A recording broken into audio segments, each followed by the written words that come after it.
Assalamualaikum warahmatullahi wabarakatuh. Perkenalkan, nama saya Febilian, MPM 2011070216, Fakultas Tarbiyah dan Keguruan, Prodi Pendidikan Islam Anak Usia Dini, kelas C semester 3. Baiklah, di sini saya akan mengumpulkan tugas UTS mata pelajaran Filsafat Pendidikan Islam dengan dosen pengampu Ibu Indah Suprapti MPD. Jelaskan pengertian filsafat pendidikan Islam dan peran serta ruang lingkup filsafat pendidikan Islam menurut pendapat Anda. Jawabannya adalah, menurut pendapat saya, filsafat pendidikan Islam merupakan kajian filosofis mengenai berbagai masalah pendidikan yang berlandaskan ajaran Islam. Buku ini berupaya mengurangkan landasan ontologi, epistemologi, dan aksiologi filsafat pendidikan Islam yang dilandaskan dengan pandangan dunia Islam tentang pendidikan. Filsafat pendidikan Islam mempunyai peran dalam dua arah. Yang pertama, ke arah pengembangan konsep-konsep filosofis dari pendidikan Islam yang secara otomatis akan menghasilkan teori-teori baru dalam ilmu pendidikan Islam.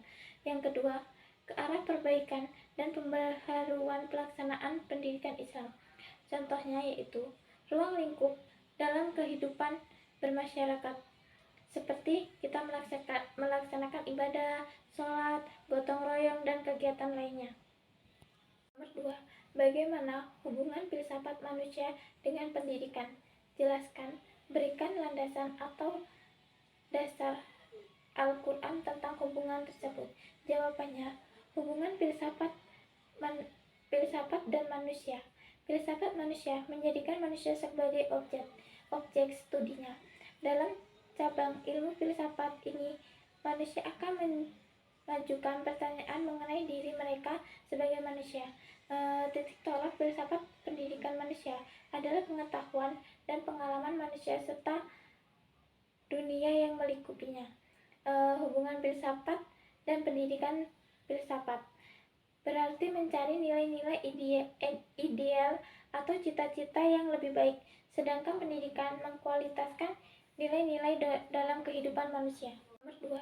Bagaimana hubungan filsafat manusia dengan pendidikan? Jelaskan, berikan landasan atau dasar Al-Quran tentang hubungan tersebut. Jawabannya, hubungan filsafat dan manusia. Filsafat manusia menjadikan manusia sebagai objek studinya. Dalam cabang ilmu filsafat ini, manusia akan mengajukan pertanyaan mengenai diri mereka sebagai manusia. Titik tolak filsafat pendidikan manusia adalah pengetahuan dan pengalaman manusia serta dunia yang melingkupinya. Hubungan filsafat dan pendidikan filsafat berarti mencari nilai-nilai ideal atau cita-cita yang lebih baik, sedangkan pendidikan mengkualitaskan nilai-nilai dalam kehidupan manusia. Nomor 2. Bagaimana hubungan filsafat manusia dengan pendidikan? Jelaskan, berikan landasan atau dasar Al-Quran tentang hubungan tersebut. Jawabannya, hubungan filsafat dan manusia. Filsafat manusia menjadikan manusia sebagai objek studinya. Dalam cabang ilmu filsafat ini, manusia akan mengajukan pertanyaan mengenai diri mereka sebagai manusia.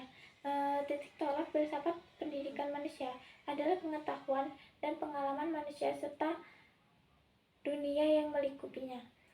Hubungan filsafat dan pendidikan filsafat berarti mencari nilai-nilai ideal atau cita-cita yang lebih baik, sedangkan pendidikan mengkualitaskan nilai-nilai dalam kehidupan manusia. Nomor 3.